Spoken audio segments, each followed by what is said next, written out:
Hi குழந்தைகளே, இன்று மரங்களைப் பற்றி தெரிந்து கொள்ளலாம். மரங்கள் சுத்தமான காற்றை சுவாசிக்கவும் நமது கிரகத்தை ஆரோக்கியமாக வைத்திருக்கவும் உதவுகின்றன.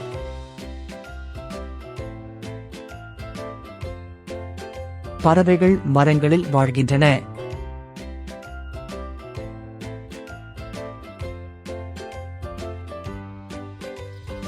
பறவைகள் மரங்களில் கூடு எனப்படும் தங்கள் வீடுகளை கட்டுகின்றன. இதோ பார், இது ஒரு கூடு. விலங்குகள் மரத்தில் வாழ்கின்றன. அதோ பார், அணிலை பார்க்க முடிகிறதா? பறவைகள் மற்றும் விலங்குகளிடம் எப்போதும் அன்பு காட்ட வேண்டும்.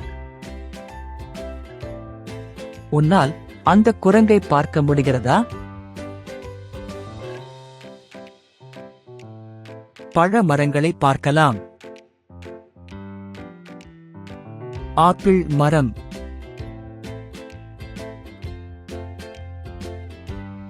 செர்ரி மரம்,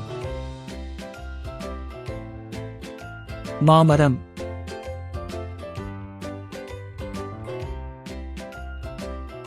ஆரஞ்சு மரம்,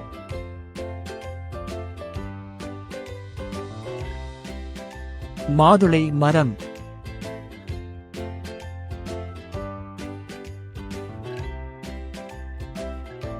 மரங்களிலிருந்து நாம் காகிதத்தை உருவாக்குகிறோம்.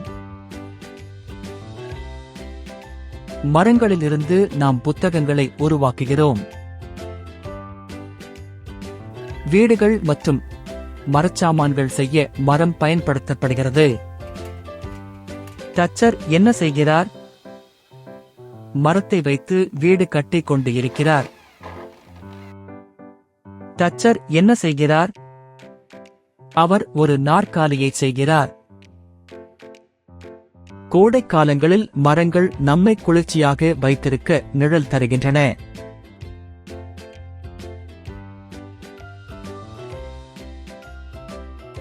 இந்த சிறுத்தை கூட நிழலில் ஓய்வெடுப்பதை பாருங்கள். மரங்கள் இயற்கையின் குடை போன்றது.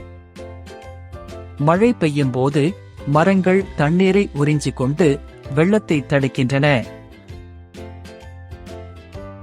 இலைகளை உண்ண விரும்பும் சில விலங்குகளின் பெயரைச் சொல்ல முடியுமா? பசு, வெள்ளாடு,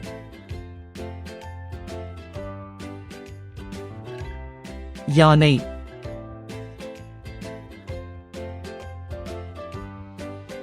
மான்,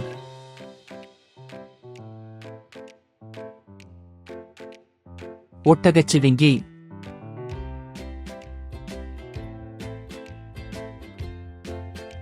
ஆடுகள், பாண்டா,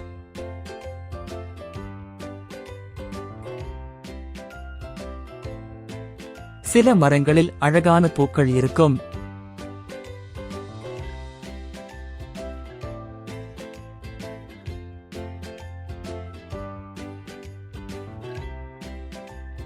இந்த மனிதன் என்ன செய்கிறார்? மரங்களிலிருந்து இயற்கை ரப்பரை சேகரித்து வருகிறார்.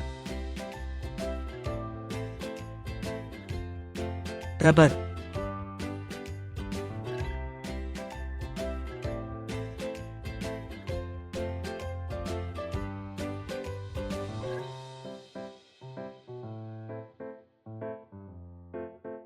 டயர்கள் தயாரிக்க ரப்பரை பயன்படுத்துகிறோம். எக்காரணத்தைக் கொண்டும் மரங்களை வெட்டவோ காயப்படுத்தவோ கூடாது. மரங்கள் பூமியின் உதவியாளர்களைப் போல நமது கிரகத்தை ஆரோக்கியமாக வைத்திருக்கின்றன. மரங்கள் செய்யும் எல்லா அற்புதமான காரியங்களுக்கும் நன்றி மரங்களே.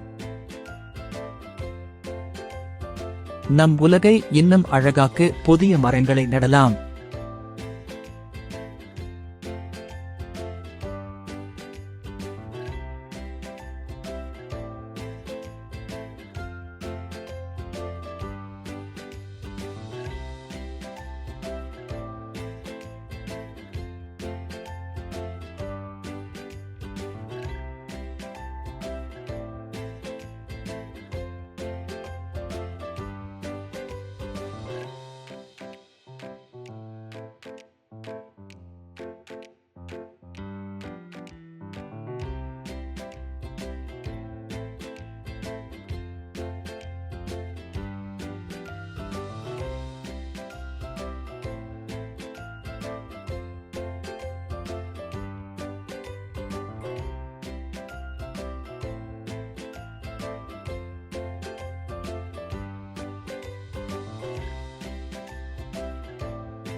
எங்களுடன் கற்றதற்கு நன்றி. இந்த நாள் உங்களுக்கு இனிய நாள் ஆகட்டும். கவனமாக கேளுங்கள். தயவு செய்து உங்கள் குழந்தைகளுக்கு கற்க அழுத்தம் கொடுக்காதீர்கள். தயவு செய்து அவர்களுக்கு நிறைய அன்பையும் ஊக்கத்தையும் கொடுங்கள். மேலும் அவர்கள் தங்கள் சொந்த வேகத்தில் கற்றுக்கொள்வதை அனுபவிக்கட்டும். 2 வயதுக்குட்பட்ட குழந்தைகள் மொபைல் போனை பயன்படுத்தக்கூடாது.